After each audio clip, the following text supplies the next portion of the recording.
Hey, everybody. This is Dr. Daniel Amen. It's been quite the day. Thank you so much for your thoughts, your prayers, all the sweet words and comments. We had my dad's memorial service today. It was also his birthday, so we had a birthday celebration. And it was amazing. And I just got flooded with emotion as I tried to introduce things, and it was really hard. And we put together like some amazing songs with a couple of hundred pictures, and just watching them holding my mom's hand was just incredibly special. And the truth is, she was the glue that held everything together. And I'm one of 7, and I was just so incredibly proud of my siblings. And I mean, it was just clear right from the start, I was going to have more trouble than I thought I was with my emotions and being able to manage them. And good grief is about being honest with the sadness that you feel. And so we started obviously by welcoming people and thanking them for being there. It's a virtual funeral is what happens in a pandemic. But we had my siblings and our closest family members with us, and then lots of people on Zoom. And as I read a scripture and said a prayer, I'm just like, couldn't stop crying. And I was sort of irritated with myself. And I know some of the comments be, well, you shouldn't, and all of that.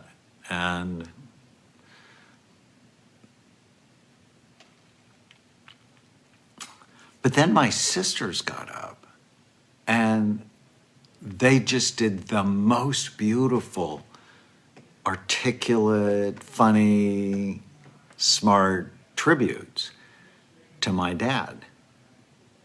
And I'm like, I am not going to lose it again in my head, because we're so competitive as a family. And then my brother got up, and he did lose it. He and my dad worked together every day for 50 years. And so when I got back up to read the poem I read to you last night, and, do it with all the pictures, my first thought is, what's the deal that the boys are crying and the girls are fine? And then I did the poem, and it was all fine.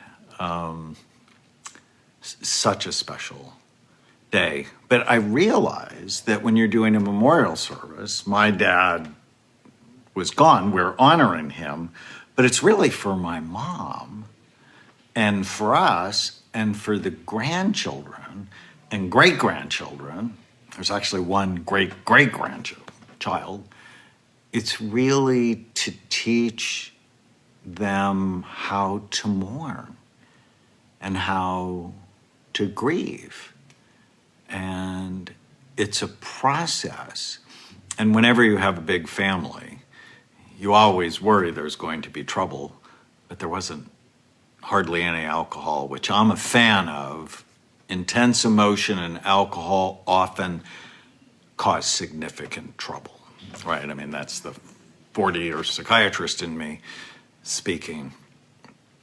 But it was just perfect and wonderful. And as I was thinking about what to talk about tonight, my dad and my mom are really the embodiment of the American dream.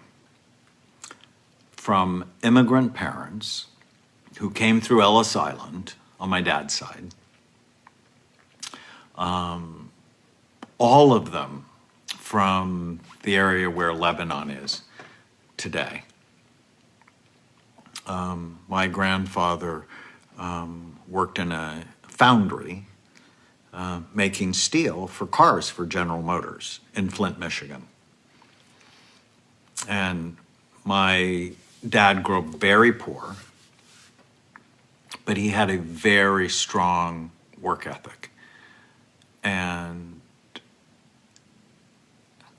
funny story, he actually started delivering papers to houses of ill repute when he was about 12, delivering the newspaper.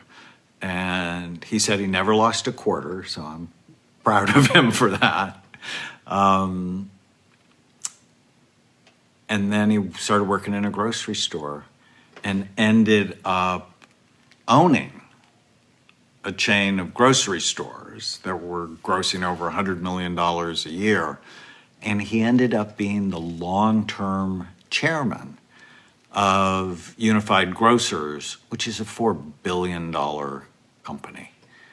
And so to go from poverty to really making something special of his life, and not just from a work standpoint, but 7 children, a marriage that lasted 70 years, and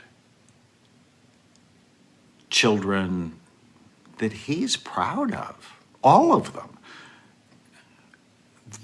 That's really what success meant to him. And he was one of the most authentic people you would ever meet. He said what was on his mind and didn't really care that much if you liked it. As I said in the tribute today, you know, whenever I hear someone say bullshit or no or do what I say, I'm the boss, I think of him because that's how he was. But the secret to his success, and I think the secret to mine, are 3 simple words. I mean, it's really one thing. It's clarity of what you want. And then whenever you go to do something, whenever you go to say something, you ask yourself these 3 little words. Does it fit? Does it fit the goals I have for my life? Does it fit? Does it fit with what I want in my relationships? And he was much better at those later in his life. He was a great, great grandfather, because by then he'd already done the work thing and had been incredibly successful, and he could focus more on relationships. So I actually don't remember any conversations that I had with him when I was young. I just don't. Doesn't mean they didn't happen, but I don't remember them.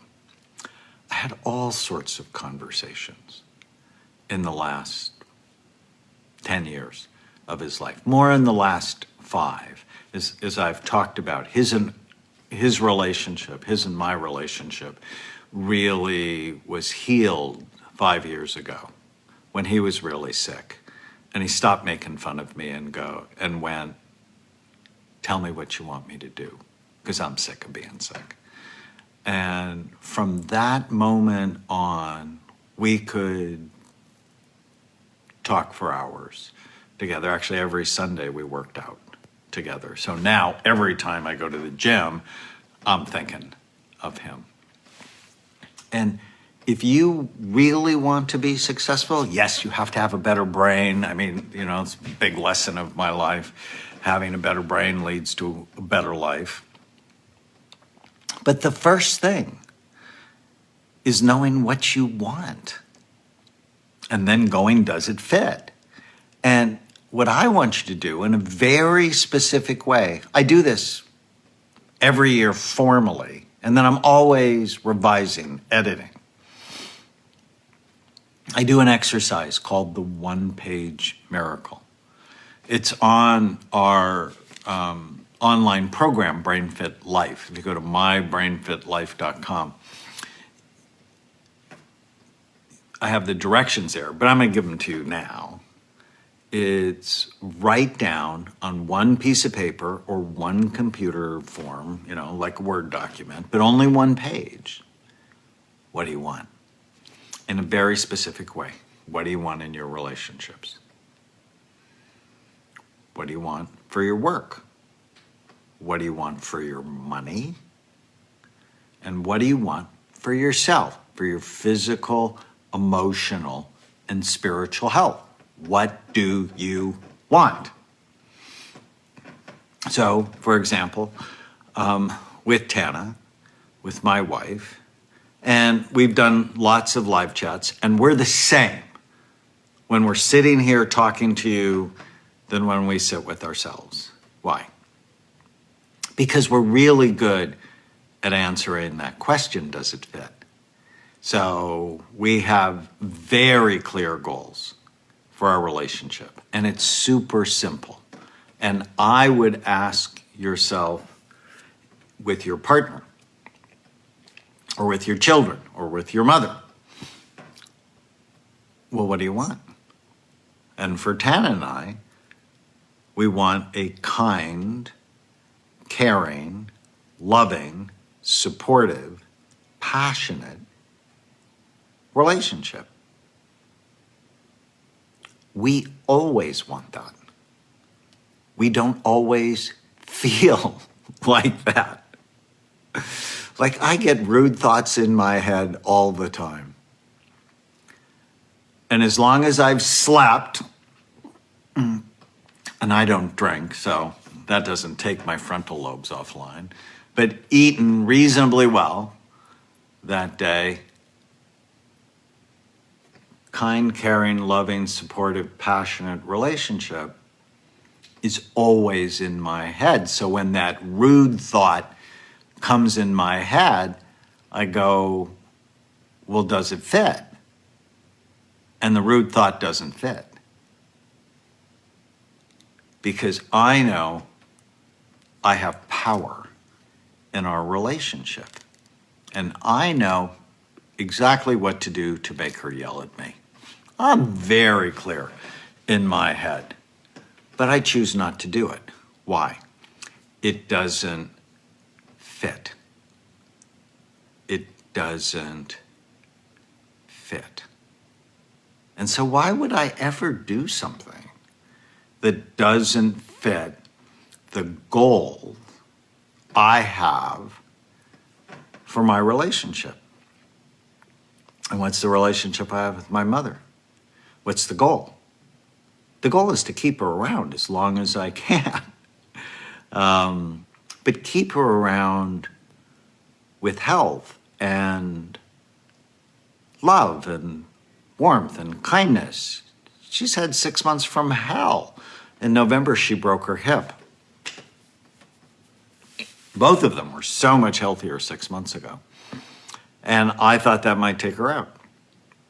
And then in January, she got shingles. And I'm like, my goodness, because of the stress of rehabilitating from the broken hip. And then in March, she got COVID.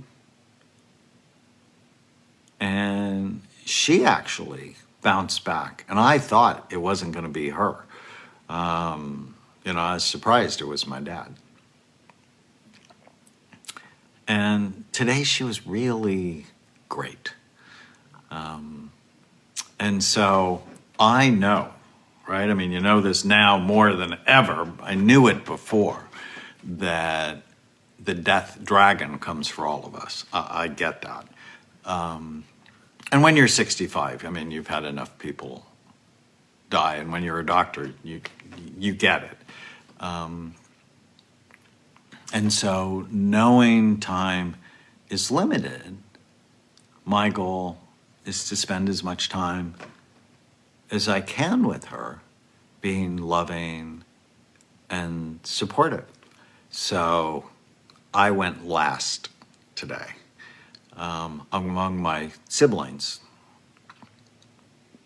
And I heard all these great things about my dad, and it was joyful to be part of that. But when I started to speak, I'm like, my dad was great, and I'm grateful for him.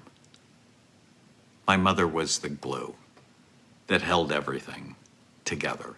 So while he was off doing, the empire building, she was really the glue that held it all together. And I've been as honest as I could be, and even some of my nieces and nephews don't like it, but I had a conflicted relationship with my father. And so much better in the last 5 years, which I will be eternally grateful for. I never had a conflicted relationship with my mother.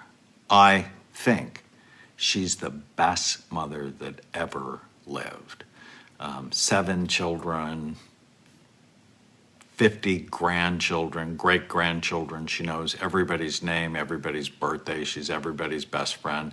She's the most consistent, reliable, predictable person on the planet. And so I'm really clear. So whatever I do between now and whenever, I just have to answer this question.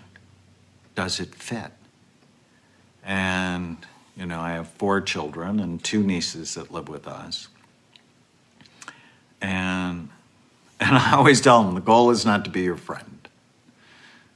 The goal is to help guide you into being healthy, responsible adults that get close to your potential. That's the goal. But when I think of what to say or what to do with them, it's, well, does it fit? And so I was in the military. I was in the Army for 10 years. And it was really there that I became very organized. They inspected your room. Seriously, they inspected how you made your bed. Are you putting things away? And so I learned, and my mom, everything was always clean. Not overly clean, but clean. And the dishes were done and put away. And so when they leave their dishes out, I'm like irritated. And so I've been working on it during the pandemic. And I'm like, okay, what's the goal? It's to be firm and kind and to have a lasting relationship with people who are living up to their potential. So one Sunday morning, and there were all these dishes in the sink, and I could just feel the irritation. And then I'm like, well, you have a choice. Does it fit? What's the goal in the situation besides the dishes are put away, is to do that without damaging the relationship. And so everybody was downstairs, and I'm like, so what do you think it would take to get these put away? And there was like stunned silence. And it's like, well, you could take her allowance away, or I'm like, I'm just asking. Because I have found as a parent, it's so much better to like put the onus on them and see what what they think the consequences might be. And the dishes went from the sink over to the towel. So they cleaned them, they just didn't put them away. So that was the next discussion. So on the one-page miracle, what do you want in your relationships? What do you want for your work? I want to make a difference. In so many ways, I'm like my dad. You know, he was working the day he died. And I know I will be too, because that's what we do. We're both passionate about making a difference. He was so excited because, you know, in the pandemic, he's in the grocery business. And it's one of those businesses that has actually become more valuable because people aren't going to restaurants, they're eating at home. And so the business for grocery stores significantly gone up. And when you get a truckload of Clorox and Lysol, they just sell immediately. And he used to always tell my siblings, Clorox and Lysol never sell. Well, he'll never say that again. What do you want in your work? And I'm hoping it's more than just to support your family. I'm hoping you want to make a difference. I believe we're put on this earth to make a difference in the lives of other people. And oh, by the way, purposeful people live longer. And what do you want for your money? So money is just an exchange, that it's something that you have so that you can support yourself and the people you care about. And I remember my dad, he would always say, and when I did the food talk, I talked a little bit about this, that my dad was a value spender, never cheap. But he always wanted value for what he spent. And when we were little, he'd walk up and down the hallways at our house and turn off the lights. And he said, "Do you think I own stock in the electric company?" And he would always say that. And so one Christmas, we got our mom to buy him 2 shares of the electric company stock.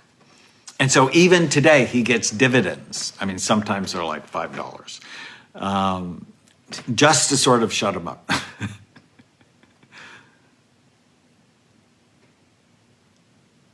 But are you a value spender with your money? I have enough money, but I hate wasting it, which I got from him. It's like, well, what are you getting for your money? And then trying to transfer that knowledge to the kids. It's so important. But if you have problems with spending, all I want you to do is ask yourself this question: does it fit? So know what you want. I want to be able to retire by the time I'm 65. Okay, does this purchase fit? I want to take a vacation. I hear they're opening up Italy. Does it fit the goals I have? That way, constantly spending the $5 or $7 on coffee drinks that are 600 calories, That doesn't fit all sorts of the goals you have for your life. Does it fit what do you want in your relationships, your work, your money? And what do you want for yourself, for your physical, emotional, and spiritual health? So physically, I want to live till I'm 100. And it's not about lifespan, it's about health span. So I want to live as much as possible without illness, without pain, and cognitively intact. I want that.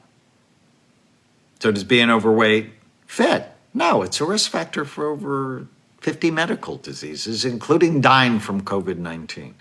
And I have obesity in my family. And so when they brought out the cake and the macaroons and the chocolate-covered raisins, I didn't have any. Why? Because it didn't fit. And I know some of you are like, it's your dad's memorial, you should have it, or it's your birthday, or it's Easter, or it's the 4th of July, or it's Memorial Day, or it's Christmas, or it's Thanksgiving.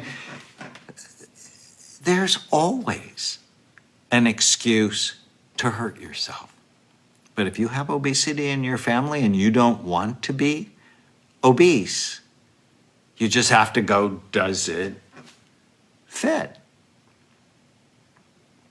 And my little treat today, my dad used to always suck on those See's chocolate lollipops when he'd play cards. So I had one of those, 50 calories, for him today. For my emotional health. And I know in large part it comes from my relationships and from not believing every stupid thought I have. And so when I start getting dark thoughts, and they come, I write them down because I know where I bring my attention will determine how I feel. And from a spiritual perspective, my goal is to be close to God, to share my faith, which I do, and to do the work I was meant to do. And that's one of the reasons I believe I've been successful over the years, because I've been purposeful. And I've never been shy about my faith. And I'm just so grateful. 10 years ago, Pastor Rick Warren called me and said, I'm fat, my church is fat. Will you help me? And I'm like, you had me from hello. And we created, together with Mark Hyman, the Daniel Plan, which is a program based on 5 pillars. Faith, why do you care? Food, matters. Fitness, move. Focus, which was all about brain health. And friends, we get better or we get sick together. And I just felt I was in the center of God's will, doing the work I was meant to do. And ultimately, that program went to thousands of churches around the world. But now I have a different passion. I mean, I still have that passion, but I have a new book out called The End of Mental Illness. And I believe God's put it on my heart to change the paradigm of how we treat people who have emotional, cognitive, or behavioral problems. We need to stop calling them mental illnesses and call them what they are, brain health issues that steal your mind. And we need to create, the end of mental illness begins with a revolution in brain health. So at my spiritual core, The question is, why are you on the planet? And it's to share this message with you and anybody that will listen. So, and as I go through my day, and my dad was really good at this too, because he was so authentic. Does it fit? Does what I say to my wife or my mom or my kids, does it fit the goals I have? What I do at work, is it meaningful? Is it purposeful? How I spend my money, does it matter? Does it fit the goals? For my physical health, what I eat, how many steps am I at today? 9,869. And I had to go to a celebration of life today. Took a long walk with my son. Very grateful he came down from Idaho to be with me. Ate right, exercised. I appreciated the emotion in me. I was not ashamed of it. But then I got it together because my sisters all got it together. So the little competition part is part of my emotional makeup. And I'm just so grateful to God for giving me a father who ended up being perfect for me.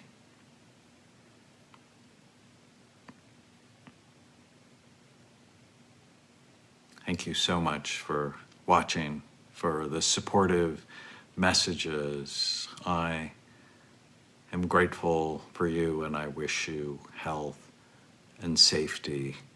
And remember, your best defense against the pandemic is your immune system.